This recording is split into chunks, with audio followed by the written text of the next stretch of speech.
Ou amis fidèles internautes téléspectateurs bu Sénégal 7 TV, bonjour où que vous soyez, merci de rester fidèles à nos programmes sur notre chaîne TV. Am nañ mbégte tout le temps ni ñu ko defee ci seen émission duel tous les lundis ànd ci ak sunu ñaari kàngam yoo xamante ni xàmme ngeen leen bu baax dañu ñu présenté ci médium bi ñu nekk ñu xàmme bu baax a baax di am mbégte nag ci bile émission ñu ci ànd ak sunuy partenaire leader du ñu ci gunge également pour que émission bi également lépp lu ngeen xam ne bëgg ngeen ko ci si jàllale. Nous sommes très open vraiment à vous accompagner bokk na ci waa donc ñi nga xam ne ñoo di kon Medina Events nga xamante ni am nañ lu am solo lu ñuy waajal mi ngi noonu xew-xew bu rëy di ab festival boo xamante ni ñoom ñoo koy organiser Cosaan production nga xam dañ ko placé sous le haut patronage de son excellence le président Bassirou Diomaye Diakhar Faye ngir nag lu jëm ci xew-xew bu am solo boobee ak tamit ci teewaay bu am solo premier ministre Ousmane Sonko ak ñëpp ñu nekk ci gouvernement bi ñu koy amal bu baax a baax kon mi ngi noonu 14 février 2026 19h di xew-xew bu am solo Saint-Valentin ak yeneen ponk yu am solo yoo xamante ni yëpp ñoom daañu ko organiser en tout cas mi ngi noonu mën ngeen ñoo bàyyi xel bu baax pour les autres partenaires yi bëgg a ànd ak ñun ci sunu ay jotaay ndax nag lépp fii lay xewee ci Sénégal 7 TV voilà donc l'affiche est déjà disponible mi ngi noonu ci news bar bi ngeen mën a lire toutes les informations yi nga xamante ni am na ci et puis à la fin de cette émission même dañ leen ko jàllale baax du 13 au 14 février 2026 mi ngi noonu di li nga xamante mooy de la fête Sida mi ngi noonu jëm ci 2026 ñu associé au festival musical international à un salon international de l'investissement de la diaspora africaine di un grand rendez-vous bu am solo culturel économique ak institutionnel entre l'Afrique et l'Europe di donc lu am solo mi ngi noonu ngeen mën koo bàyyi xel bu baax a baax merci beaucoup vraiment pour ce bon li nga xamante moom moo di kon wala boog cette belle collaboration bi nga xamante donc ñu ngi koy seq ak suñu partenaires yooyu j'y arrive voilà ñu ngi ci plateau bi tout le temps ak suñu ay gan tey moom damay njëkk ci Serigne Serigne maa ngi lay nuyu Serigne Niang nekk également suñu gan tout le temps ci duel Serigne maa ngi lay nuyu. maa ngi lay fay Abdou. maa ngi lay ziar. di la jox sa wàccuwaay bu wér. di amaat mbégte ak plaisir bu yaatu. janoowaat ak yow ci émission duel bi. di wax sañ seeti nga quoi. ah déet man maa ngi seen ginnaaw. sañ seeti nga. maa ngi sa ginnaaw. sa waaye xam naa napp gi nga ko napp ci yére wala xam nga yële doon sol yu mel nii. waaw da koo bàyyi léegi daw na. non xam nga saa fi mu ko napp daa bari. xam nga. tàngal jàpp non damay bàyyi ba mu commencé wax rek ma génnee sama tàngal man moom laay xaar mu commencé wax. mais maa ngi lay béggee yow itam di amaat mbégte su yaatu di janowaat yow ak ci émission bi ñu ngi rafetluwaat encore une fois liggéey bi Abdou. véritablement di la si jaajëfal di la ñaanal yàlla aussi yàlla jàppale la. di nuyu grand Adama. maa ngi koy béggee bu baax di ko jox wàccuwaayam. di ko siyaare bu wér a wér di nuyu également tuuti mi ci régie bi ñu ngi koy béggee bu baax di ko jox wàccuwaayam. di ko nuyu bu baax. di nuyu également ñi nga xamante ni ñoo ñuy seetaan muy internautes yi ak sénégalais yi fépp fu ñu mën a nekk ñu ngi leen di nuyu bu baax di leen di siyaat di leen màggal. di ñaan yàlla comme d'habitude yàlla nañu yàlla may ñuy tàmbali ci bismillahi rahmani rahim jaxe ci alhamdulilahi rabbil alamin jërëjëf. am na solo merci beaucoup Serigne mi ngi noonu donc di sunu gan ci duel seq ko ak Adama Fall Adama maa ngi lay nuyu. Abdoulaye maa ngi lay fay maa ngi lay am mbégte encore une fois di recevoir fii tous les lundis di jàkkaarloog askanu Sénégal ak public nautique ak internautes yi nga xam ne ñoo safoo di seetaan Sénégal 7 ci suñu émission bi nga xam ne mooy am ci waxtu bi di duel mooy jàkkaarloo bi nga xam ne moom laay def ak suma xarit sama doomu ndey mi ngi sànni xeer nag mais xam naa ni tey dafa fàtte ndox yi. ndox yi kat saa yi ko indiwul. xam naa tumukaay bi gaa yi indiwul ndox yi. xam naa tuuti dégg na la tuuti nañu ndox yi waaye kon. di nuyu borom di nuyu kilifa kër gi. di nuyu ñëpp ñoo xamante ni ñooy liggéey ci kër bi ñoom tuuti ñoom Abdoulaye di nuyu suma yaayu bopp. di madame Diop Penda Badji. mais di féliciter Medina Events. Medina Events waaye. parce que man mënuma dëkk Medina. waaw Medina Events di def activité bu mel nii ma toog ci plateau bi te duma ci wax. te doo ci wax. c'est important. waaye. parce que lépp loo xamante ni doomu Médina dañ koy def te mu tudd Médina Event du jëm ci développement culture Sénégal. dañ ci war a wax. muy activité bu rëy boo xamante ni un grand plateau spécial boo xamante ni dafa war a am du 13 et le 14 février. Donc muy lu am solo loo xamante ni Sénégal moo ci war a jóg muy drapeau Sénégal boo war a jëm ci kaw. représenté par une très grande dame la diva de la musique sénégalaise. Je pense que moom la. donc mu war a nekk France. Viviane Chidid Ndour. mu war a nekk France donc ñun ñëpp ñu war ci jàpp. war ko accompagner en tant que sénégalais. en tant que citoyen sénégalais en tant que citoyen de la Médina. donc ñun ñu war ci jàpp war ci mën a dox ay jéego.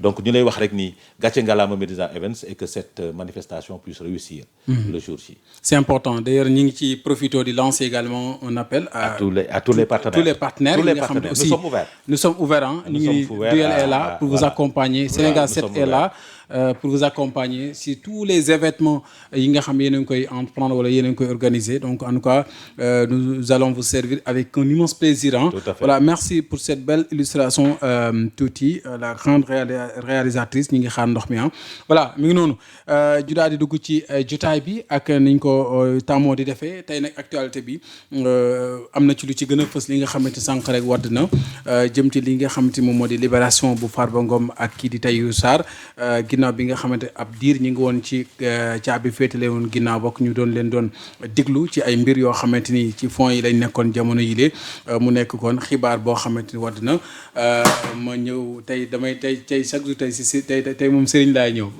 Serigne waaw en tant que juriste libération bi nan nga ko jàngatee. waaw bon je pense que ñoo ko yëgandoo. Farba Ngom nee nañ dañ ko bàyyi ak ndëgëndiku. maanaam liberté provisoire. Cela ne veut pas dire que Farba Ngom bàyyi nañ ko mu dem libre na totalement. procès mën na am lépp mën na am. donc liberté provisoire la am liberté provisoire nag soo ko déggee mooy avant le procès maanaam nit ki bàyyi nañ ko bàyyi ak ndëgëndiku. sous certaines conditions nag. beneen bi itam mooy le cas de Tahirou Sarr bi ñu ne contrôle judiciaire la nekk ça veut dire tout simplement que moom tamit dafa joxe woon caution cautionnement boobu xëy na peut-être tey moom moo jur li nga xam ne que mooy contrôle judiciaire boobu ala kulli haalin justice moo ko décidé te justice également moom moo leen jàppoon ñoom ñaar ñëpp nag lañ leen doon jàppee ñëpp xam nañ ni mbir mu doy waar la mbirum blanchiment de capitaux escroquerie association de malfaiteurs yu mel noonu lañ leen doon tubbee ci Farba Ngom mi nga xamante ni en réalité ñaari dossier la am dossier boo xam exclusivement moom la concerné ak dossier boo xam daf ko concerné si diggante moom ak Tahirou Sarr également mbirum blanchiment de capitaux ak yeneen yoo xamante ni dañ ko doon toppee maintenant nag ci ay koppar yu takku yoo xamante ni biñ ko tuddee itam jaaxal nañu bëree bëri boobu ba léegi yoon mi ngi ci di gëstu interpellé nañ ci ñu bare def nañ ay demande de xawma comment on le dit liberté provisoire sàkk woon nañ ko ay yoon may ñu leen ko mais cette fois-ci nag yoon nangul leen ko yoon bi leen ko xañoon moom moo leen ko nangul loolu nag buñ ko génnee loolu yëpp buñ ci weesoo xam nga aujourd'hui li ëppal solo sénégalais yi c'est pas affaire de liberté provisoire wala contrôle judiciaire xam nga sénégalais yi lu ñu bëgg comprendre Abdou mooy def nañ wala defuñu gis nga alalu sénégalais yi lañ bëgg a xam fan la dugg ndax Farba Ngom lañ koy toppee moo ko def wala deful te sénégalais bu nag sañ nga posé wu des interrogations ci manne financière bi nga xamante ni Farba Ngom moom la am c'est-à-dire Farba fu mu jëlee alal ji mu yor fan la ko jëlee ndax Farba Ngom avant Macky Sall yoroon na alal ju toll nii mais est-ce que délit la nit am waaw nu mu ko amee déet waxuñu ne délit la de nit am waaye nag sax nañu interroger wu ci kii nan la ko amee ak fu mu ko amee mais ci koo xam ne aussi yoru deniers publics loolu du dara ñu bëree fii ñu ngi nii yoruñu deniers publics mais marché bu génn ñoo koy capté seeni nit a ngi ci biir gouvernement bi seeni nit ñu ngi ci direction yi ñu ngi ci ministères yi soxlawuñ sax ñoom ñuy gérer ay deniers publics mais ay nit lañuy positionné placé leen rek lu wàcc ñu capté gis naa ko ba tàyyi beneen aspect bi mooy lu tax ma ni Sénégalais bu ne am nga droit wu interroger wu ci seen ay manne financière xam nga ñun dañu toog tey ki yor communication Farba Ngom moo njëkk a xamal Sénégalais yi ni Farba Ngom jubul muy Ablaye Ndiaye tey moo yor communication Farba Ngom moo ko njëkk a xamal Sénégalais yi tey lan moo changé waat ci ba mu wëlbatikuwaat àndaat ak moom ndax moo waxoon cour de contrôle yi nañu dem saytu ji Farba Ngom ndax alal ji mu yor jaaxal na nit ñi ba ñu mën koo jàpp aéroport ak alal ju bëri moo ko njëkk a tuumaal beneen bi si topp mooy Farba ñëwaat wëlbatiku tuumalaat moom it boppam ci naka Abdou ci kan naka. Farba Ngom wax na ñaari yoon. jàkkaarloo nag madame Aminata Touré. bi mu jàkkaarloo ak madame Aminata Touré. lan la wax. dafa ne Aminata Touré assemblée nationale xam nga ni juboo dañu ko juboo yow mii di woote jub ndax.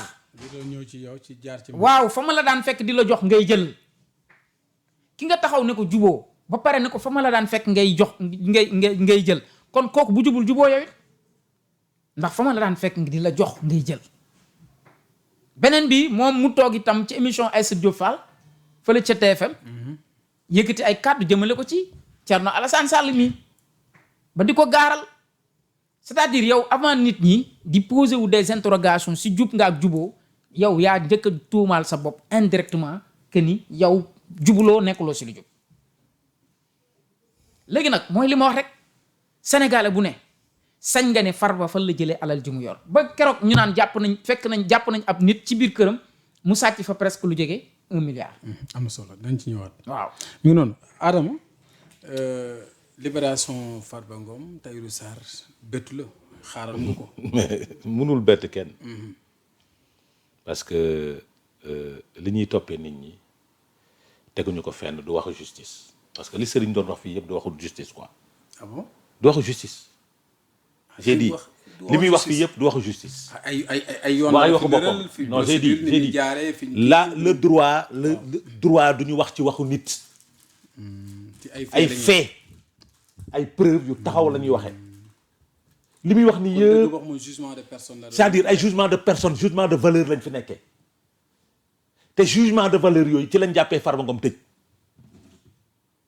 parce que ci jugement de valeur yooyu. le premier ministre Ousmane Sonko taxaw biir Agnam ne ko sa dernière campagne ngi nii si jugement de valeur yooyu mooy maanaam am nañ préjugé ci nit am nañ lu ñu jàpp ci nit mooy il faut ñu tëj ko ci kaso téye ko longue détention préventive bi c'est vrai liberté provisoire la am mais il faut dire aussi que c'est vrai non j'ai dit liberté provisoire la am mais il faut dire aussi que Farba Ngom bénéficie jouit de ce qu'on appelle la présomption d'innocence. on n'en disconvient pas. déet suñ koy wax dañ koy préciser te mënuma d'accord moom muy juriste di charger Farba Ngom. non dafa wax. chargé wu j'ai dit non j'ai pas chargé non. Adama j'ai posé des interrogations. ma ni Sénégalais bu ne am nga droit wu ak sañ-sañu. laaj Farba Ngom alal ji mu yor ni mu bëree fan la ko jëlee. loolu da laa wax. li ma wax. waaw amul droit en tant que juriste.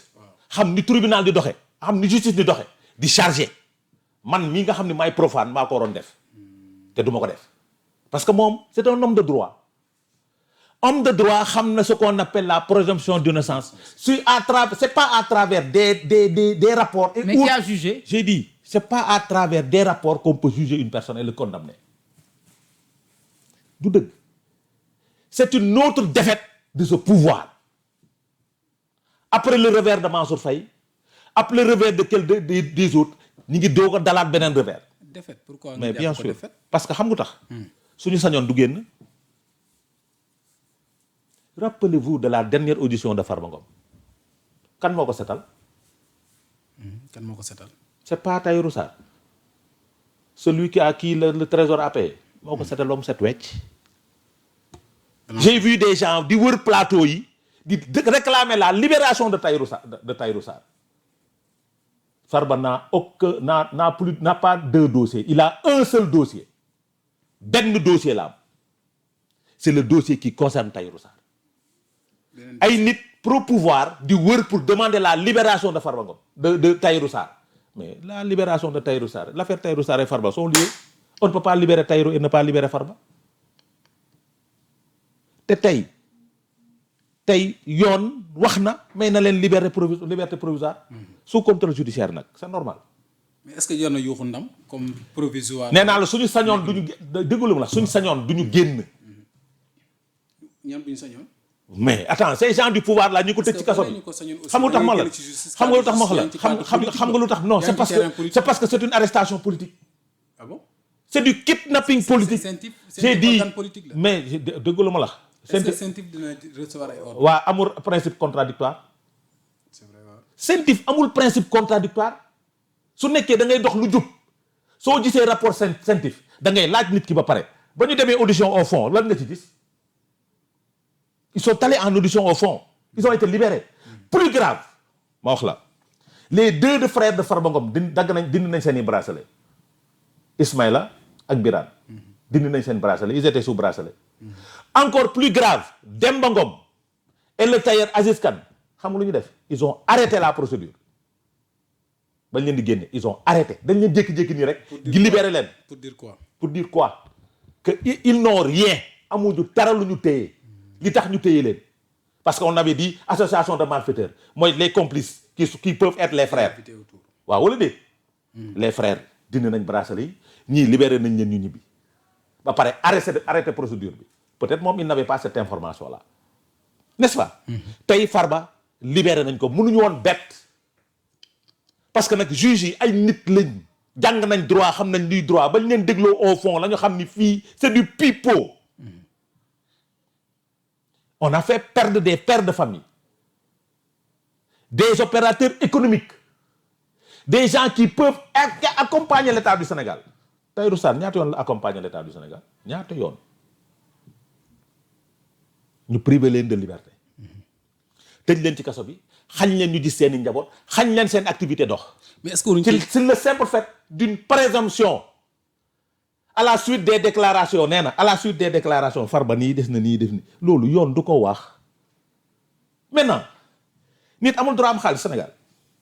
si mais ci waaw pourquoi ñu bëgg saytu xaalisu Farba. waaw te dama non ce que je veux dire mooy pourquoi ñu bëgg saytu xaalisu Farba ak bu Farba Ngom ak bu Tahirou Sarr ak bu Dan Sarr ak bu Khadim Ba te demuñu saytu xaalisu yeneen Sénégalais yi. Je vous dis que Farba Ngom n'a jamais gagné un marché de l'État du Sénégal fii laa la ko waxee musul gagné et il l'a dit musul gagné marché État du Sénégal amul benn ministère boo xamante ni nga fa gis entreprise Farba Ngom bi il a toujours été dans l'immobilier. Malheureusement nag les gens ont connu Farba Ngom quand il était avec Macky Sall quand Macky Sall était mais ci temps boobu aussi lañ doon gis muy def ay déclarations yoo xam ne nga xam ne lii j'ai dit ku amul accès ku amul yenn facilitation yi mënoo ko j'ai dit déglul ba ak loo mënti am entrée Farba Ngom n'a jamais je t'ai dit jamais gagné un marché de l'État musul am. léegi xaalis bi daan jóge ci nguur gi jëm fee muy jaar ci moom jëm ci mimeeg yu ni mel yooyu fu mu doon jóge xaalis bu jóge ci nguur ban nu mu daan wax lii daan jógee ci man muy ñëw. waaw mais par exemple loolu su nekkee am na. la caisse noire du président mënu jógee ci président dem ci Mimi Touré. mën na nekk. mën na nekk. c'est interdit par la loi. non. xaalis boobu lan la xaalis boobu muy wax noonu. kan moo xam lan la ku ci wax rek da nga ñeme yàlla lan la jox nañ ma jël nga jël lan la kan moo ci mën a wax. c'est avec certitude que lii la ay spéculation la rek te nit nag kenn du ko condamner ci ay spéculation wala ay nit wax nañ nit da nga koy condamner sur la base des faits rapport bi tax ñu accablé Farba Ngom rapport CENTIF la nee naa la soo ko liiree ay ree moo lay jàpp c'est du travail bâclé c'est pas du sérieux parce que amul principe de contractuel te nag rapport CENTIF kenn du leen wax dara xam nga tax CENTIF man sama compte tey su ma fa dugaloon benn 10 millions tak banque bi day dénoncer day informer CENTIF ñu mën a ji enquête yow 10 millions yi fan nga ko jëlee. information. très bien out information maintenant c'est sur la base de ce rapport là qu'on donne parce que CENTIF rapport am day dem directement du jàdd fenn maintenant c'est au juge de mener le travail normalement pour mener enquête ils ont vu que Tahirou l'a dit état amel na ma 625 milliards.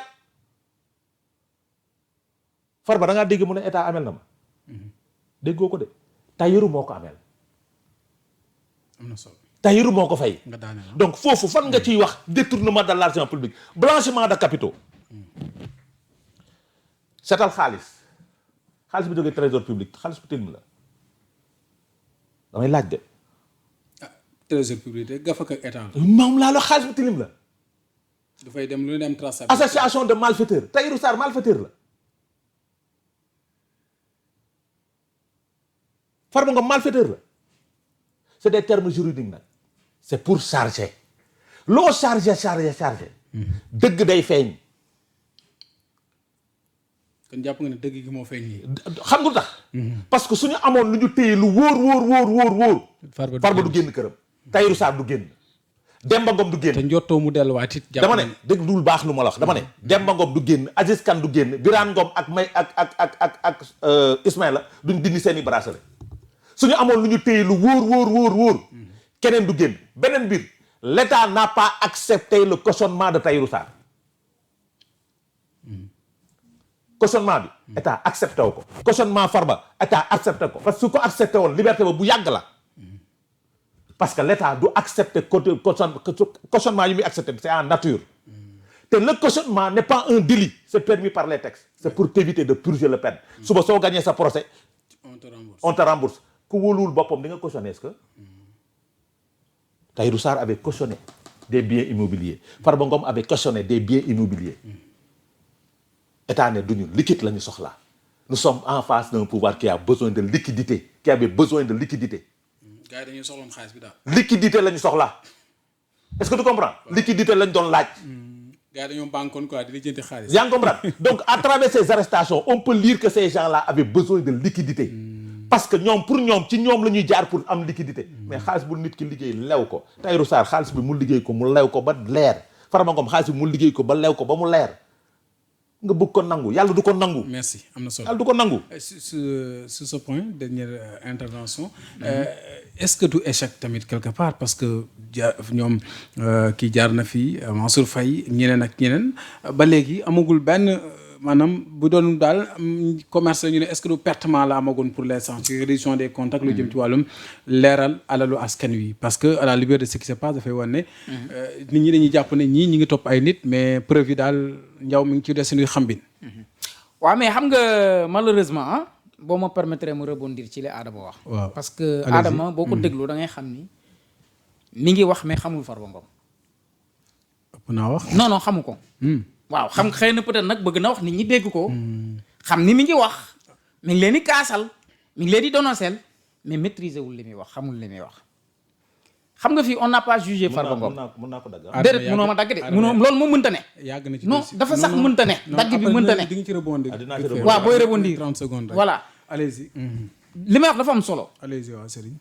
xam nga c'est-à-dire affaire bi du yuuxu waxtaan ci xel la rek. dafa nii dañu jugé Farba Ngom.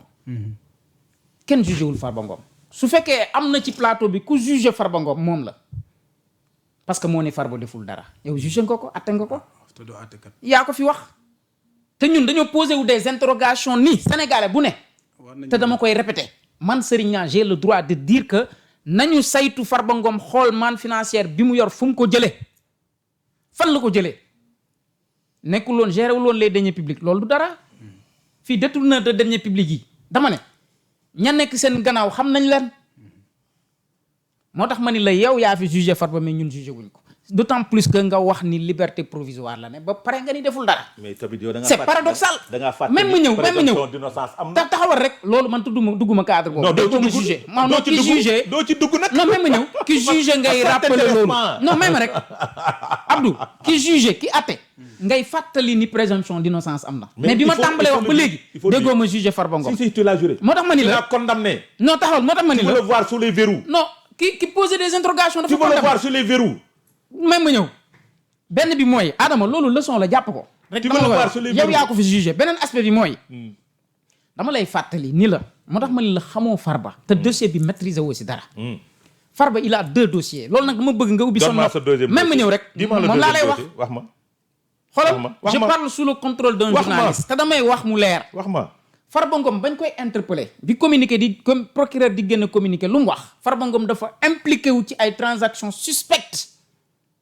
utiliser ay mécanismes sophistiqués à hauteur de 125 milliards booba waxaguñ Farba Ngom waxaguñ Tahirou Sarr déglu ma rek bi ñuy convoqué Farba est-ce que dañoo wax waxu Farba waxu Tahirou Farba bi ñu ko njëkkee convoqué mandat de dépôt la waroon dem parce que loolu la seen taxawal rek même mu ñëw loolu la loi bi wax est-ce que xam ngeen lu tax Farba Ngom moom am na sañ-sañ boobu. taxawal rek lu tax non taxawal rek ma déggoo ma wax la loolu Adama li ma lay wax lu leer de Farba Ngom may ma ma ñëw 125 milliards. may ma ma ñëw di nga comprendre lépp biñ koy njëkk a convoqué muy dem di jàpp juge bi ñu ne bàyyiwaat nañ ko mu dem parce que bi avocat am ñoo génn wax ni dañoo am beneen dossier bu ñu leen indil muy le dossier qui le concerne qui le lie avec Tahirou Sarr ñaata lañ ko njëkk a wax 31 milliards lañ ko njëkk a tuddal est-ce que yaa ngi dégg mu dem jàkkaarloo gars yi ñu ne ko dafa am beneen dossier buñ ko uddil avocat mi ñoo ñaan ne kon nañ leen may ñu dem càmbar dossier boobu looloo tax Farba Ngom ñibbiwaat këram deuxième dossier bi moo ko mettre en rapport te bu la neexee tapel premier bi daa ñibbi moom. non dafa ñibbi te boobu Farba tuddaguñ taxawal rek xaak mu daaneel. danga may ma daaneel Adama li ngay wax xamuloo si dara le dossier non dama ne sa waay fii ñun dooñu fi liirloo non may ma ñëw mi ngi nii non may ma ñëw liiral non taxawal rek liiral man dooma liirloo sa lii man li ma la wax dama ne déedéet Google moo ma ko jox nga ne ma dooma liiral dama ne di nga muñ te Abdou waaw s'il vous plaît bu ñu dagg allez-y yow laay déglu sama yow laay déglu xam nga li ma la wax nii c'est très important yaa ngi sa lancé allez-y. dama ne Farba dañ ko njëkk a interpellé ci dossier bu ko concerné moom personnellement ñu njëkk ko convoqué mooy bi muy dem di jëli convocation oui tout à fait. boobu affaire u Tahirou Sarr kenn tuddagu après la ñibbi.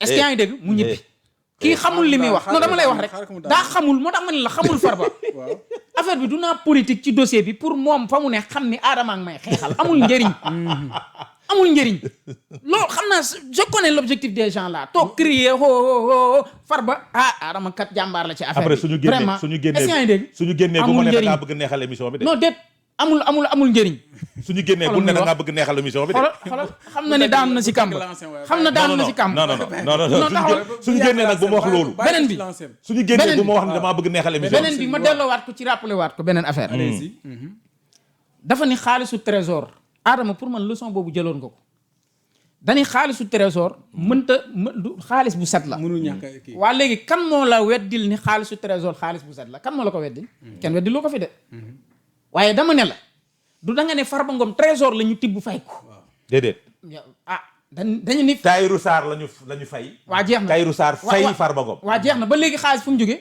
mais moom fu xaalis bi jógee benn circuit la jógee. bàyyi rek xaalis bi fu mu jógee trésor voilà kenn bañalu la fi ni xaalis bi trésor la jógee ba tey waaye li ñu bëgg mu leer mooy ban activité la Farba def bañ ko mën a jëlee xaalis trésor pour fay ko loolu mooy question bi lam def mais du xaalis bi waxuñu waxu xaalis dina posé wul problème bu xaalis bi posé wul problème liggéeyin ba may wax man mii man mën naa seq ak ñoo xam ñu ngi ci gouvernement bi seq ak ay affaires yoo xam kenn xamul nu mu demee benn waaye bind fa leen ne kii seen circuit yooyu dem trésor fay ma loolu day problème te fekk li ma def bu ko àdduna déggee dara seen gémmiñ am na solo léegi li may daanelee rek mooy si question ba ci topp gi ay waaw nee na état bi dama koy jubbanti rek waaw état bi accepté wul questionnement wu Tahirou Sarr fii lan nga dégg article yi génne ñaari terme lañu utiliser muy yan pour Farba Ngom lu ñu wax la lañ ko accordé liberté provisoire Tahirou Sarr lu ñu wax sous contrôle judiciaire waaw jeex na Tahirou gis nga terme yi mu différencier Farba Ngom est sous contrôle judiciaire même ma ñëw Farba Ngom est sous contrôle loolu non j'ai dit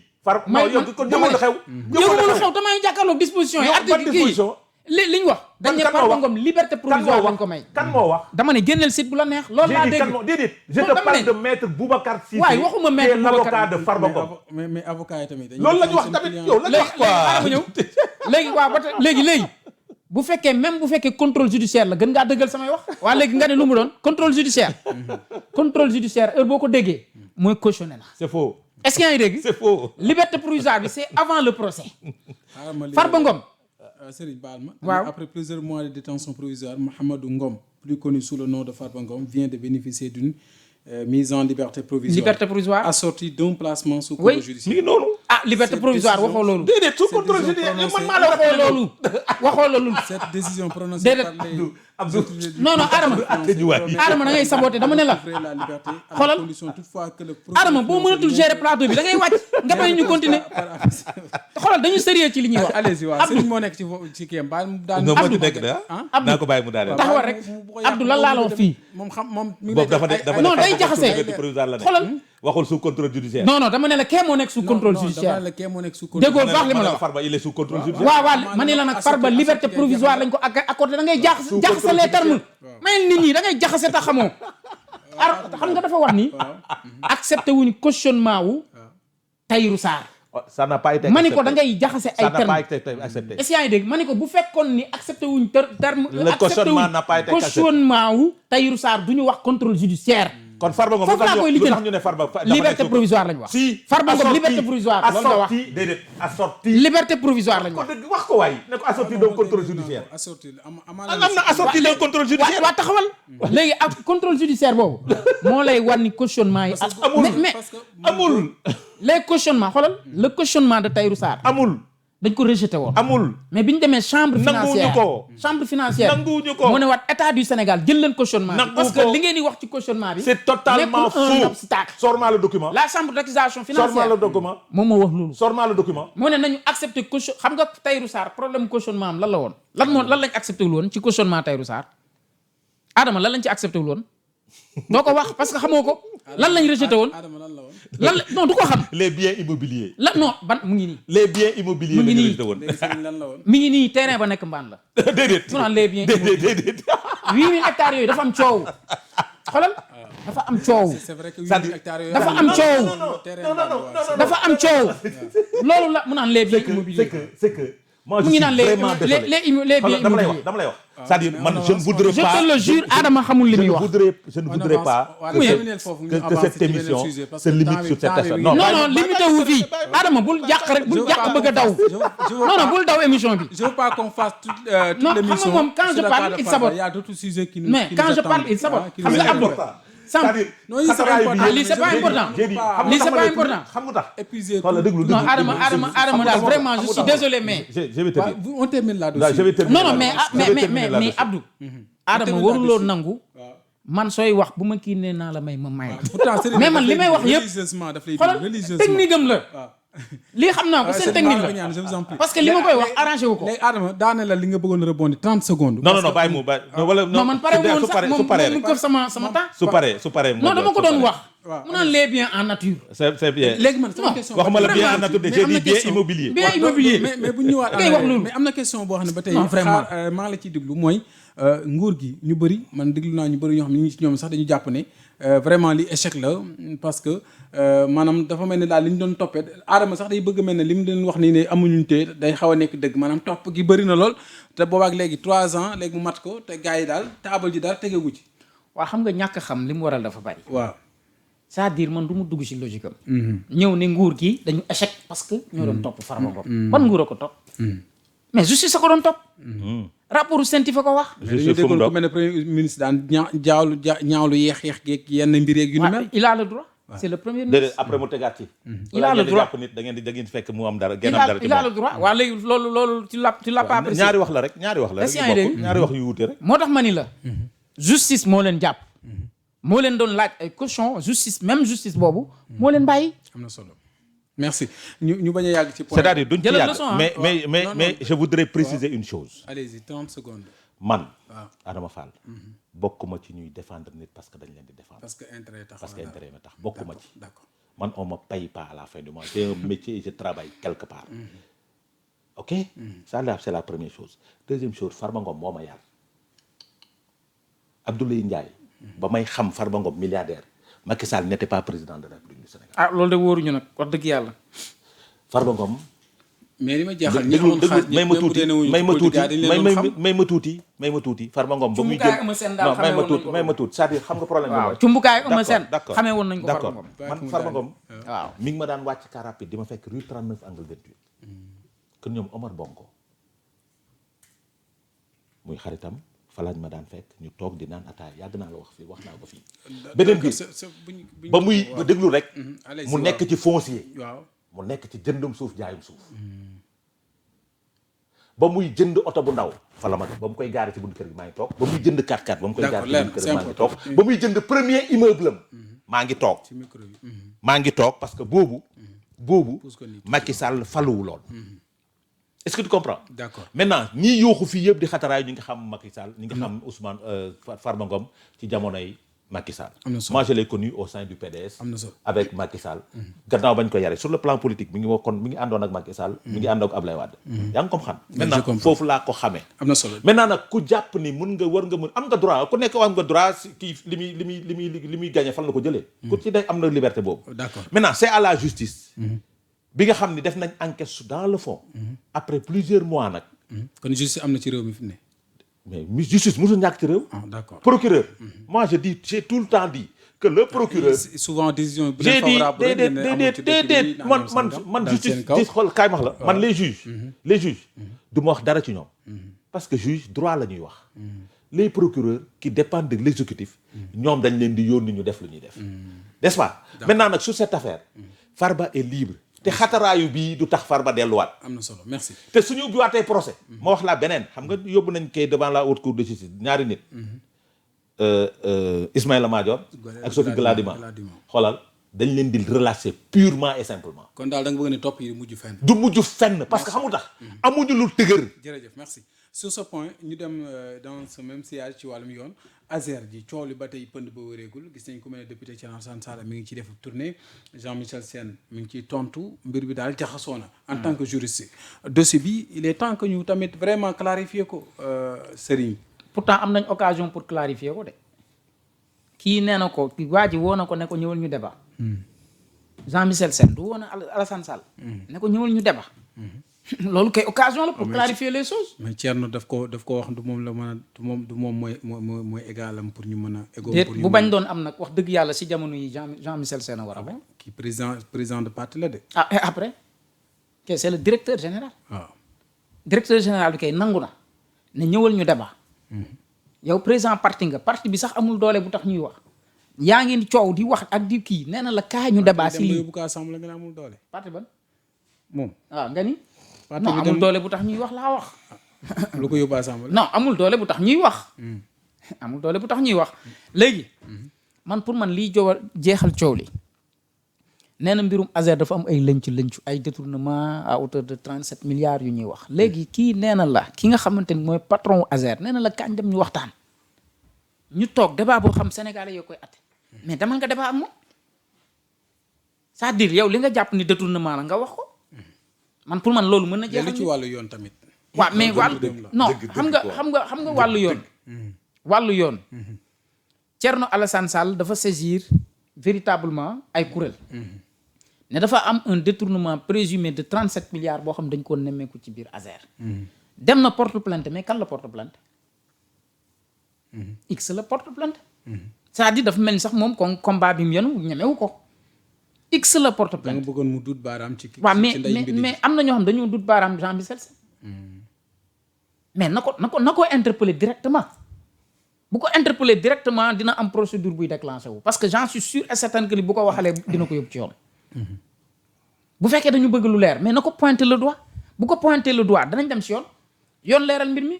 mais est-ce que loolu waruñ cee gaaw taxaw parce que li tamit. waaw mais man je suis parfaitement d'accord man li ma d'accord. bëgg yorin ku baax moo tax ñu jëlee fi nekkoon vraiment ñoom aussi ku jigee sangaay tamit da nga war a set.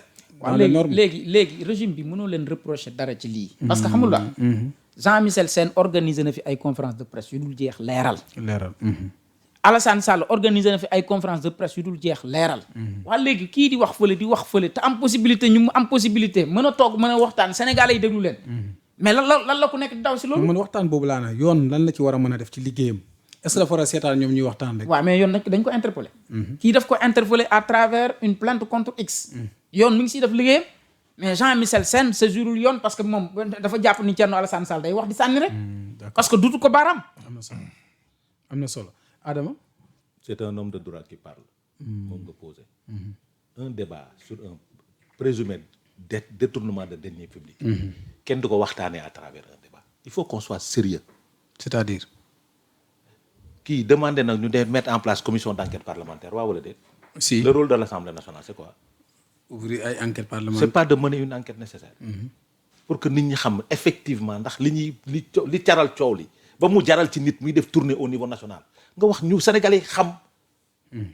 est-ce que tu comprends. je comprends. loolu mooy jubal jubbanti. ça c'est le rôle de l'Assemblée nationale. beneen biir le dossier là convoqué nañ ci Thierno Alassane Sall à la gendarmerie waaw wala déet. oui. kon kay procédure judiciaire ubbeeku na ñu ngi saytu pour xam maintenant su loolu amee ngay invité nit ki à un débat lan nga yor sa document di lire ki yor ay document am di lire kii def ci Thierno Alassane dafa dem ba Espagne dem ba Banque Santander xam ni décaissé nañ 37 milliards donc il a des éléments day toog di ko waxtaan ak kan xale un directeur général bañu ma directeur général ba na ñëw assemblée nationale dañ def enquête commission d'enquête parlementaire su boobaa xam nga fu muy doon. waa déet su demee déet suñ demee. question d'actualité c'est le ministre qui répond. et le ministre le ministre de l'énergie n'a jamais répondu à ces questions. bind na ko plusieurs fois question écrite tontu ko n'est-ce pas. suñ demee mettre en place nag une commission d'enquête parlementaire je pense que y aura une confrontation entre les deux personnes débat boobu foofu la gën a neexee. foofu la amee sens. foofu la amee sens parce que chacun viendra avec ses éléments de preuve. D'accord. mais doo ma ne da kaa ñu toog ci débat public.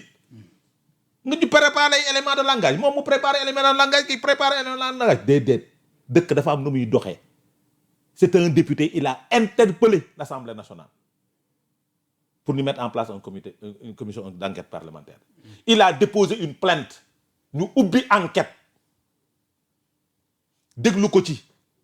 c'est la procédure normale. maintenant nag ñiy politique nañu politique. Thierno n'est pas dans une logique de politique te beneen biir. xam nga lu waral tourner Thierno bii. c'est parce que on nous a dit qu'on a électrifié avec cet argent-là des villages. Thierno dem ñetti villages yi avec Abdou Nguer fekk ñu fa courant dañuy waxante dëgg. maintenant moo def wala deful xawma mais on a besoin de savoir les 37 milliards décaissés par la banque Santander fan la dugg. am na solo merci. su nekkee nag def nañ ci liñ ci war a def. tant mieux parce que nag munoo wootee jubal jubbanti. ba pare jubaloo. te jow te dox waxuma la jubaloo de. doxuloo ci lu jub. ok am na solo merci. parce que dox ci lu jub. mooy accepter de mettre en place une commission d'enquête parlementaire parce que nag. su nekkoon ci nguuru Macky Sall ñoom ñu yoroon ci Yewwi Askan bi. ils vont mettre en place ils vont se battre pour mettre en place une commission d'enquête parlementaire kon su boobaa heure bii Sénégal du doyee live yaa ngi jóg moom mi ngi toog ci plateau yi di xataraayu naan c'est une malversation dañoo sàcc alalu réew mi. est-ce que tu comprends. ñun nag waxuma dañoo sàcc alalu réew mi. waxuma dañoo def détournement waxuma leneen dama ne. nañu taxaw ci fu Thierno Alassane taxaw nañ ñu wax fu 37 milliards yi dugg. nañ ñu ko wax loolu de moo am solo. merci parce que nag lii ñuy wax Ousmane Sonko moo ñu doon wax nañ ñu wax fu 94 milliards yi dugg. nañ ñu wax fu 29 milliards yi dugg léegi nañ ñu wax fu 37 milliards yi dugg.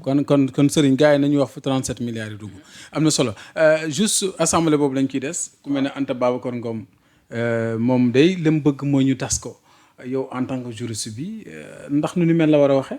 non ci politique la ko teg rek. ci politique waaw ci politique rek ndong la ko teg. parce que boo xoolee raisons yi mu évoqué. c'est-à-dire ñun assemblée nationale fulaa luñ ñu faydaa luñ fa dugal kenn du ko toppatoo. temps d'antenne yi ci niñ koy répartir teguwul ci yoon. moom daal ci loolu la ko tënk. moom c'est-à-dire moom personnellement gisul boppam assemblée nee nañ tas assemblée c'est de l'égoïsme. mais bu fa gisul boppam am na ñu fay gis seen bopp. est-ce que jàppuñ ne déception la ñu am fa 130 députés am fa majorité ba léegi les questions yi ñu soxla ñu leen ciy xaar ba tey mbir yi di yéex. comme lan ak lan. peut-être soxla askan wi jafe-jafe. askan wi mais déet xam nga politiciens yi boo leen toppee rek ñu dugal la ñoom ci seen logique. jafe-jafe askan wi kay nit ñi gouvernement baa ngi ci. gisoo ni yow njëg gi wàññeeku na. gisoo ni courant bi wàññi dañoo gis yoo xam ne si yu mel ne question sàmm jikko yi ànd sàmm jikko yi. waaw loolu maa ngi ci ñëw. waaw xam nga tout n'est pas parfait. tout n'est pas parfait à l'Assemblée nationale. comme homosexualité bi ba tey pënd ba wureegul. waaw loolu lu des la. ba tey gars yi waxuñ sax jëmale ci te loolu promesse la bu ñu war a réaliser. là je suis parfaitement d'accord. là je suis parfaitement d'accord ñoo ko diggee woon dañ ko war a def. ndax li ñu doon laaj yëpp jox nañ leen ko. te man jàppoon naa ni du ñu génn 2 ans yi te loi boobu duggul Assemblée nationale. ça je suis parfaitement d'accord loi boobu comme benn diine fii ci réew mi nangu ko. jàpp naa ne loolu amul benn obstacle bu war a mën a tax ñu dugal ko Assemblée nationale. loolu gisuma ko. mais dama ne pour revenir au sujet Anta Babacar Ngom li mu def c'est de l'égoïsme politique. gisuñu suñu bopp assemblée nañ tas Assemblée nationale wala boog Assemblée nationale nu la neex nga koy tase da ngay xëy rek tas Assemblée nationale. est-ce que ñàkk gëdd gi ñu leen ñàkk a jox surtout les députés non inscrits il faut avoir du courage. pour mën a imposer wu wala déterminer wu biir Assemblée nationale. Sonko bi muy dem Assemblée nationale moom kese la. moom cundung moo ne Assemblée nationale. mais dafa xeex biir Assemblée nationale ba doon li mu doon tey. mais xam nga la malchance de cette opposition là c'est vrai seen kàddu mën nañ ko bañ a déglu biir Assemblée nationale parce que ñoom li leen daan yóbbu Assemblée nationale mooy waxal askan wi. mais askan wi député Pastef fi ñu ngi leen di waxal. keroog bi Ousmane Sonko demee Assemblée nationale di def déclaration de politique générale am bi mais da ngay gis ay député Pastef yoo xam dañuy jug di ko interpeller sur des sujets beaucoup plus importants que ay débat politique ak yu ni mel dañ koy wax premier ministre lii de kat yéen a ko fi waxoon fu ngeen ci toll courant bi war nañ ko wàññi wala nangam ak nangam c'est-à-dire on a une opposition boo xamante ni seen voix tey compté wut maanaam nit ñi dañ leen dégluwul te ñoom am nañ conscient nañ ci loolu tey mi ngi mel ne opposition amul Sénégal xam nga yaa ngi wane sànq image Abdou Nguer ak kan Alassane Sall lii moo lay wan ni tey ci jeune chroniqueurs yi la ñu yaakaar ci ñii lañ yaakaar parce que xam nañ ni tey lii nag mooy échec bi nga doon laaj sànq lii mooy échec ci opposition bi dem nañ ba xam ni ñoom seen voix kenn déggatu leen ñu langaamu ci ay ñoo xamante ni jàpp nañu ni ñooñu la ñuy déglu fi mu toll nii ça véritablement c'est de lii mooy échec dëggantaan jaay am na solo Adama c'est vrai que aussi bu ñu xoolee à la lumière de ce qui se passe da ngay jàpp ne opposition bi xaw ma dañuy nelaw xaw ma fu ñu nekk mais boycott bi ñuy def assemblée question d'actualité Anta Babacar Ngom nee na nañ ko dissoudre am na sax ñu jàpp ne xëy na moom war naa xam ci yan jamono lañ war a mën a dissoudre assemblée gi nu mel mais bu ñu digloo interpellation yi jógee ci Serigne dafay wane ne aussi yéen it quelque part am ngeen ci responsabilité silence bi nga xamante ni ñu ngi koy nemee ko ci yenn leaders yi par rapport aux questions de l'heure et questions urgentes. Opposition yàgg na boycotté assemblée nationale. C'est pas une première fois. mais taxul mu dagan aussi. non defal naa yàgg naa def dara non ce que je veux dire. déglu dafa am loo xamante ni député da koy def. surtout c'est de bonne guerre quoi bu bokk ci ab. c'est de bonne guerre nga bëgg a wax. mais bien sûr. fii toog nañ fi assemblée nationale 13e législature xaw ma. mais moitié salle bi génn dem. Yewwi Askan bi génn dem seen yoon. waaw wala déet. moment boobu dañ ko doon tàccu dañ leen doon tàccu mais tey su opposition boycotté dañ leen di xalab. c'est-à-dire voici le Sénégal. waaw wala déet. oui les partis de l'opposition utiliser les chroniqueurs pour ñu leen di waxal. tey dañ leen di xalab. moom mii ci ñu doon waxal opposition la bokkoon. astafirullah. moom mii. yaa ngi koy accusé de. moom mii. non lii mooy habitude am. Adama Fall j'ai dit moom mii ci ñu doon waxal opposition la bokkoon. Adama accusation nga nekk. waaw déglu rek. moom mii ci ñu doon waxal opposition la woon. tey dafaa bokk ci ñuy waxal pouvoir. il est cohérent parce qu'il était avec l'opposition tey il est cohérent il est avec le pouvoir parce que ñoo nekk pouvoir. tey dañ leen doon utiliser ñoom démb ak barke démb pour ñu leen di waxal. bëri na fi. ñooñu doon waxal opposition bi démb surtout di waxal Ousmane Sonko tey ñoo continuer di waxal Ousmane Sonko ñi contrôle Ousmane Sonko démb tey ñoo continuer di contre Ousmane Sonko waa c'est la logique waa léegi pourquoi nga bañ opposition bi utiliser ñooñu parce que ñooñu la ñuy déglu ñi ñuy déglu c'est sëriñ c'est les chroniqueurs du pouvoir ñooñu lañ doon déglu démb ñoom la ñuy déglu tey amul soppeeku c'est-à-dire éternel recommencement moo am Sénégal waaw wala déet. yaay wax de moo fi ne éternel recommencement moo fi ne li fi nekkoon li utilise opposition bi doon utiliser démb moom la opposition bi di utiliser tey parce que ñoom la askan bi di déglu maintenant bu ko bañal opposition da nga ko nangu woon démb kay nangu ko tey. parce que kon yow ànd nga ci li ay chroniqueur jël ci ne ñu dissoudre assemblée nationale. non xam nga li mu dissoudre assemblée nationale. tey lañ ko mën a xalab. en 2024. le Pastef n'avait pas demandé de mais j'ai dit waa defal ndànk. en tant que député dama bëgg nga déglu ma. loolu nag. En 2024, les députés de Pastef avaient demandé qu'on dissoute l'Assemblée nationale. Tu sais pourquoi? Ils n'étaient pas majoritaires. Les gens avaient applaudi. mais loolu est-ce que du vraiment. waa déet soyons logiques. dama ne ils n'étaient pas majoritaires. Ils avaient demandé à l'Assemblée au pouvoir de dissoudre l'Assemblée nationale. bañ koy wax boobu ñoom ñii ñoo porté woon combat bi ci média yi ñoom Serigne ñii ñoo toog porté combat bi ci média yi moom en tant qu'acteur politique am na droit wax xalaatam pourquoi nga ko koy bañal waroo ko bañal xalaatam la te loolu mu wax disposition la président au bout de 2 ans am na droit dissoudre assemblée nationale xalaatam la wax am na ci droit. léegi assemblée ñaata la am. j'ai dit matagul 2 ans. waaw est-ce que loolu tamit vraiment. non attends. waxul délai. non j'ai dit ça n'a rien à voir ak ay 2 ans. Anta Babacar Ngom dafa ñëw di soulever ay jafe-jafe yi gox booba. ne ci lii war nañ ci sax sukkandiku pour tas ndax député yi nekkal lu ñu leen. yow nag c'est-à-dire li ma bëgg wax mooy. allez-y moo tax ma ne ko sànq moo tax ñoom bu ñu dem assemblée di fa teew question bu ma kenn wax ban orientation laa jox sama message. allez-y waaw mais dañ lay fàttali. non dama ne. mais c'est important aussi bu baax li ma ne dama ne je t'ai dit 2024 des députés de Pastef avaient demandé la dissolution de l'Assemblée nationale. waaw loolu moom fi la ñu fekk. fii la ñu fekk. c'est factuel. mais pourquoi léegi nga bañ Anta Babacar Ngom di dissoudre assemblée nationale ñoom lan la waxoon ils étaient pas majoritaires. waaw dégg nga kii am na lu ko naqari ci assemblée nationale elle a le droit de le dire. nit ki nañu bàyyi nit ñi ak seeni liberté. ñu am mu am liberté wax loolu. maintenant nag tey Sénégal xam nga loo fi gis. doon bañ dara démb tey nga nangu ko. doon bañ dara barki démb tey nga nangu ko. pourquoi parce que tey démb da nga nekkoon opposition tey nga nekk pouvoir lépp lu pouvoir bi def gongo. yaa ngi comprendre. doo gis leneen doo gis ni kii moom am na droit wax mais da ngay tirer sur moom. Anta a le droit de le dire te li mu wax nag disposition bu suñu réew la. au bout de 2 ans. waxul loolu non j'ai dit. mais waxul loolu tamit. les raisons m'importent peu. waaw non si raisons yi nga war a wax. ak contexte bi mu ko waxee. les raisons m'importent peu. évoqué wul les 2 ans maintenant. voilà. mais les waroon a préciser les députés. waaw am nañ droit boycotter la venue d'un premier ministre et autres. parce que c'est pas la première fois ñu def ko ci ànd sàmm jikko yi. maintenant si ànd sàmm jikko ñu yi. jeexal moi j'ai envie de rire. pourquoi. ànd sàmm jikko yi ce combat là bul fàtte ni dañ cee campagne élection législative ba ne Macky Sall dafa bëgg daganal góor jigéen ci réew mi waaw wala déet. loolu moom fi la ñu fekk. fii la ñu fekk. place de la nation. ñoom ñii mu daan toog ci plateau bi di wax loolu moom sëriñ mii mu daan wax lan. di wax ni Macky Sall dafa bëgg daganal góor jigéen. astafurlah. seetaan naa ko ba tàyyi Ndumbelaan mu koy wax seetaan naa ko ba tàyyi Sen TV mu koy wax.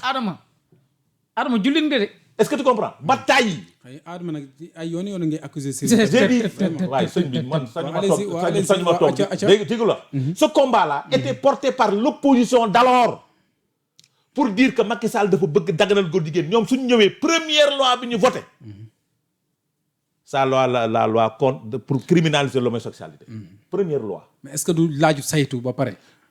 xanaa bañ koy wax xamuñu ko woon xanaa ba ñuy wax ni dafa laaj saytu. non premier ministre aussi bu ñu ci waxoon doon na wax yoo xamante aussi dañ ko war a interview Facebook Karim Xurum Xaq Ousmane Sonko mi ngi daw ci réseaux sociaux yi. ñun def nañ ci benn ak moom ak Moustapha Diop Mansour Sow Moustapha Diop ak moom. mais foofu moo tax ma wax la leen wax. dama ne liñ ci war a waxtaane pour bañ ci def am juumte. dama ne déglul baax li ma la wax déedéet. nit ñaa ngi lay déglu de. laa déglul xam nga d'accord naa li mu wax. mun na ci wax waxtaan juumte. boo réeree réer lan lañ campagne lan lañ campagne waaw lan lañ campagne élection législative yii passé lan lañ campagne soo leen ñu joxee majorité moom lañu campagne am na solo ñu jox leen majorité 130 députés. merci. ban loi la ñu ko voté plus grave l'homosexualité est tolérée dans notre pays. waaw Ousmane Sonko moo ci gis. te moo utiliser concept boobu de. toléré. mu loo ci gis commencé na ñëw xas léegi di wanewu seen bopp ci biir dëkk bi. léegi dañuy dox ba fës parce que nee nañ dañ koo toléré li ñu combat bu ñu war a porter la maintenant nag sàmm jikko yi yéex keroog ba Karim Xurum Xaq di woote marche. ba bâtiment boobu daanoo ba borom ñaari tur yi nekkoon foofu ba ñuy woote marche gisuñu fa sàmm jikko yi dañu waroon ñëw porter combat kon yow seen combat bi jàpp nga ne des na tamit ñoom. non des na xamul tax sàmm jikko man de Ababacar sama nit la. bokk nag moom plateau ba tàyyi ñuy dóor ci kaw Macky Sall may leen tant que Macky Sall la ngi président de la République loi bi kenn du ko daganal. am na solo du dëgg. dëgg la tey am naa dëkk bi moom. ñoom nag ñu ngi layam yi nee nañ. def nañ conférence de presse xaw ma lu ñu doon def démb. xaw ma lu ñu doon def fan yi dem nañ ba ne. le 24 lañ bëgg a def mars. d'ici 24 lan. 24 je pense que janvier bi. wala 24 février. waaw mars genre yooyu la daal. waaw kuy mars di annoncer. le 24 bii donc dama ne seen mobilisation yi ñu daan def. pour demander la criminalisation de l'homosexualité. jóge nañ ci de. je vais te dire. xam nga fu ñu toll léegi. la modification de la loi de l'article 200 xaw ma naan du code pénal. la modification. pour durcir la peine article 319. article 319 moom la ñu wax la ñuy modifier pour durcir les peines. xoolal ñu bañ a xoolal léegi nag day continuer nekk. loolu mooy waxtaan booy bañ def erreur parce que erreur la ñuy bañ sàmm jikko yi. waaw sàmm jikko yi. waaw ñoom dañuy wax délit. te ñoom jóge nañ ci crime de. léegi délit lañ koy bëgg def. ñu te ngi dañ doon wax criminaliser léegi wàcc nañ léegi ñu ngi wàcc daal. ñu ngi diluer dañuy àbb glace nga bëgg a wax. dënd nañ glace naan nañ maintenant nag looloo garaaw xam nga tax waaw parce que dañ cee campagne ba may presque une majorité à une partie de l'opposition am na solo. def ci tuuru kër kilifa diine yi ne leen dañu góor jigéen dañ ko war a criminaliser tey génn nañ ci criminalisation yi ñu ngi dem ci délit merci ci fi mu newoon nag ci fi mu newoon démb délit la woon de ci point A jëm ci point B. waaw ba jëm C. léegi nag wàcc jóge nañ point C léegi ñi nga ca point fa ñu nekkoon démb ak barke démb Serigne vraiment aussi gars yi dañu war a gaaw ci lii aussi ci loi waaw bi. loolu je suis partant. en tant que juriste aussi. waaw je suis partant. loi bi moom le plus rapidement possible war nañ ko dugal assemblée nationale. loi bi daan criminalisation wala ñoom jóge nañ ci criminalisation de wax dëgg yàlla nag bokk na aussi ci liñ jaay sénégalais yi. comme nee naa la nag amul benn diine bu ko nangu. war nañ ko dugal te gis nañ li commencé di xew. am na solo tout yàggul dara gis nga fi ay xale yu ñu jàpp. ci ay acte de contre nature. ku mel ne ay binte mécanicien way yu ni mel xam nga yooyu mu ngi waaw. commencé jël ampleur ci réew mi. waaw. donc nag il faut freiner. toléré bi la toléré bi moo tax mu jël ampleur am na Macky solo. Sall l'avait dit. lan sa Macky Sall c'est Qu'est-ce qu'il avait dit? Macky Sall waxoon na ko. répète-moi la phrase L'homosexualité est tolérée chez nous. déedéet Macky Sall l'avait dit. déedéet Oui. ban phrase la utilisé Macky Sall. il n'avait pas utilisé cette phrase utilisé wul toléré de lu mu utilisé wul toléré lu mu utilisé yow yaay wax kay kon neel wax lu ah mu déet utilisé lu mu utilisé. ba mu koy tontu Ah. je vais te dire c'est waaw lu mu ko utilisé rek laa bëgg a xam. mooy bi Obama ñëwoon fii. très bien waaw. non c'est pas Obama. C'était quand? lii c'était face à un journaliste. il n'a pas dit toléré kon waaw lu mu wax France 24 lu mu wax. il n'a pas dit l'homosexualité est tolérée non bi Obama ñëwee Sénégal gii la. ci non, wax na ci. déglu njëkk a wax na ci à travers un ma wax la journaliste. yow ma wax la yow ma wax la yow wax na ci à travers un courage journaliste. bu Macky Sall am waaw. ba tax perdre loo Sénégal lu bari avec la venue de Obama c'est le ba mu taxawee ne suñuy culture nangu ko tant que je tant que je serai président de la République kenn du ko fi daganal non mais wax na ko à travers un journaliste. non il n'a pas utilisé le concept de toléré ne dégguma ko. il n'a pas non utilisé ne dégguma ko rek. am na solo. toléré moom benn nit a ko fi wax merci beaucoup muy Ousmane affaire bi gën a bari affaire bi moom fi mu ne nii comme tout le monde ji dafa gën a bari te dañoo am fit nag Thiès jàpp nañ ci fan yi waaw et puis temps affaire xale yu jigéen yi affaire te lesbiennes dafay gën a bari vraiment dafa gën c'est a des bari choses yu ndax ñu sa war a complexe la xeex merci beaucoup temps bi jeex na dina ñëw ci Médina Events bi waaw il faut ñëw ci dinañ ci jeexal moom la ñuy jeexale temps bi jeex na match bi suba lu nga déet gis damay tàggoo balaa match match bi suba non gannaaw suba. dama gannaaw balaa suba laa bëgg a wax, tàggoo balaa tàggoo parce que ñun balaa ñu match bi balaa match bi. damay wax lu leer waaw waaw c'est-à-dire dafa am loo xamante ni Temps bi pouvoir jeex na bi de, dafa waaw. am loo xamante ni pouvoir bi daf ñu ko jaayoon muy lan mooy fexe nu ñuy doolelee suñuy industrie waaw mais Abdoulaye yëg nga ni Sénégal mi ngi ubbi société entreprise pour assembler des voitures waaw si temps yi la lancé ñu jox ko Mercedes waaw am na beneen bi ñuy waaj a signé ak Kia waaw waaw dañoo bàyyi fii Serigne Boub dañu war a doole suñu entreprise locale yi soo ko doole Serigne Boub da doon assembler voiture militaire oui c'est vrai da doon assemblée yaa ngi fàttaliku auto député yi ak auto maire yi. oui Serigne Boub moo ko assemblée. C'est ça, 600 c'est vrai. et quelques voitures. Am na premier lot bi moom moo ko joxoon du temps de Macky Sall. am na c'est-à-dire solo. aujourd'hui il faut ñuy dooleel suñuy champion. merci beaucoup mais du ñu jël suñu champion yi di ko nasaxal. Merci. di leen Merci. xañ yenn marché yi di ko Me- jox ay Kia ak Mercedes. merci beaucoup Serigne Boub yàgg na monter voiture. merci Adama temps bi jeex na voiture militaire.